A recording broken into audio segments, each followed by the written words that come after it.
Japan एक ऐसा देश जो अपनी शानदार टेक्नोलॉजी, संस्कृति और मजबूत इमारतों के लिए जाना जाता है, लेकिन ये देश एक ऐसी भौगोलिक जगह पर बसा है जहां प्रकृति किसी भी पल अपना सबसे खौफनाक रूप दिखा सकती है। बीते गुरुवार को दक्षिणी जापान का जीवन हमेशा की तरह चल रहा था।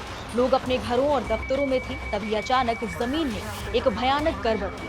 धरती इतनी जोर से कांप उठी कि घरों के शेल्फ से सामान गिरने लगा, खिड़कियों के शीशे चटक गए और सड़कों पर चलते वाहनों के पहिए डगमगा गए।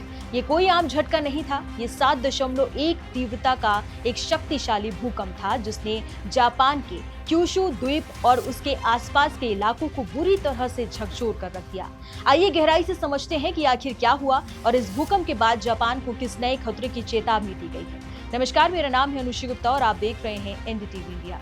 जापान मौसम विज्ञान एजेंसी के आंकड़ों पर गौर करें तो शुरुआत में इस भूकंप की तीव्रता 6.9 आंकी गई थी, लेकिन जब डेटा को और ज्यादा सटीक तरीके से परखा गया तो इसे बढ़ाकर 7.1 कर दिया गया। इस भीषण झटके का केंद्र मियाजाकी प्रांत के तटीय इलाके में जमीन से करीब 30 किलोमीटर नीचे था। इतनी कम गहराई पर होने के कारण इसके झटके सतह पर बहुत तेज और विनाशकारी महसूस किए गए। सुरक्षा को सर्वोपरि रखते हुए जापान के शानदार रेलवे नेटवर्क ने तुरंत रिस्पांस किया। क्यूशू और नीशी क्यूशू रूट की बुलेट ट्रेनों को ऑटोमेटिक इमरजेंसी ब्रेक लगाकर रोक दिया गया, जिससे एक संभावित बड़ा हादसा टल गया।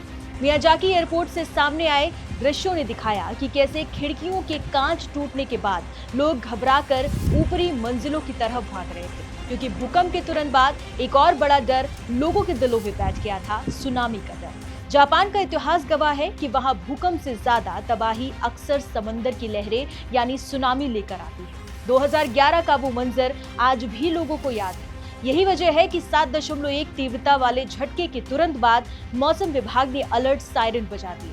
क्यूशू और शिकोकू द्वीपों के तटीय इलाकों के लिए चेतावनी जारी की गई कि समंदर में 1 मीटर यानी कि करीब 3.3 फीट तक की लहरें उठ सकती है।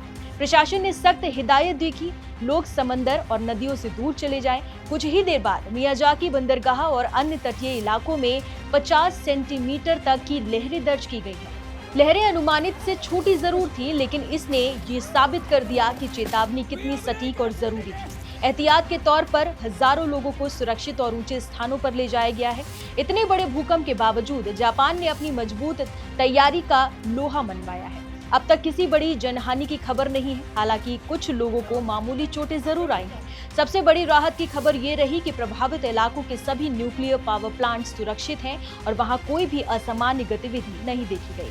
लेकिन खतरा अभी भी पूरी तरह से टला नहीं है। जापानी एजेंसियों ने एक बेहद अहम और अभूतपूर्व एडवाइजरी जारी की है कि जिसे मेगा क्वेक अलर्ट कहा जा रहा है। एक्सपर्ट्स का मानना है कि ननकाई ट्रफ इलाके में भविष्य में एक बहुत बड़े और विनाशकारी भूकंप की आशंका सामान्य से कई ज्यादा बढ़ गई है। सरकार ने लोगों को अगले 1 हफ्ते तक बेहद सतर्क रहने और आफ्टर शॉक्स के लिए तैयार रहने को कहा है। जापान रिंग ऑफ फायर में स्थित है और प्रकृति की इन शक्तियों को रोकना इंसानों के बस में बिल्कुल नहीं है। लेकिन ये घटना एक बार फिर ये दिखाती है कि अगर आपदा प्रबंधन और इंफ्रास्ट्रक्चर मजबूत हो तो बड़ी से बड़ी तबाही के असर को कम किया जा सकता है। जापान अभी भी सतर्क और इस आपदा से उबरने की